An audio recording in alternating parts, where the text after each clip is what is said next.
మీ అందరికీ ప్రభునామములో శుభాకాంక్షలు తెలియజేస్తున్నాను. ఈ సంవత్సరం అంతా చక్కగా మనం ఎంతోమంది పిల్లల్ని అనేక VBSల ద్వారా అనేకమైనటువంటి రిట్రీట్స్ ద్వారా కలుసుకున్నాం కదా.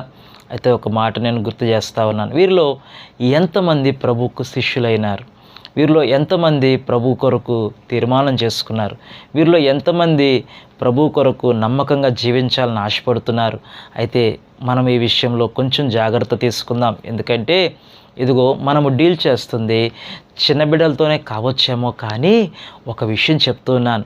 ఖచ్చితంగా కొన్ని సంవత్సరాల తర్వాత ఈ చిన్న బిడ్డే ఖచ్చితంగా సంఘానికి ఒక చక్కటి యవనస్తుడుగాను, ఒక చక్కటి సంఘ పెద్దగాను, ఒక చక్కటి బాధ్యత కలిగిన వ్యక్తిగాను, ఒక చక్కటి పరిచారకుడుగాను, ఒక చక్కటి సంఘానికి సహాయం చేసే వ్యక్తిగాను, అనేకమైన పెద్దలుగాను, సేవకులుగాను, సువార్థికులుగాను మారబోతున్న కొంతమంది వ్యక్తులను మనం సిద్ధపరుస్తున్నాం.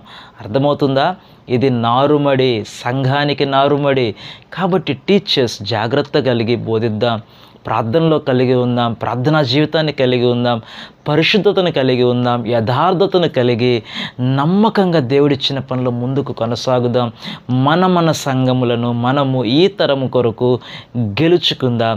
మన సంఘము కొరకు వచ్చే తరాన్ని సిద్ధపరుద్దాం. దేవుడు మరి ఈ మాటలు వింటున్న మిమ్మల్ని అందరినీ చక్కగా మీ సంఘములలో మీ సేవకునకు లోబడి చక్కగా మీరు పరిచర్య చేయాలని, ఒక దేవుని సేవకునిగా, ఒక సండే స్కూల్ చిల్డ్రన్ మిషనరీగా మిమ్మల్ని అందరినీ నేను చక్కగా గైడ్ చేస్తూ మీ కొరకు ప్రార్థన చేస్తూ ఉన్నాం.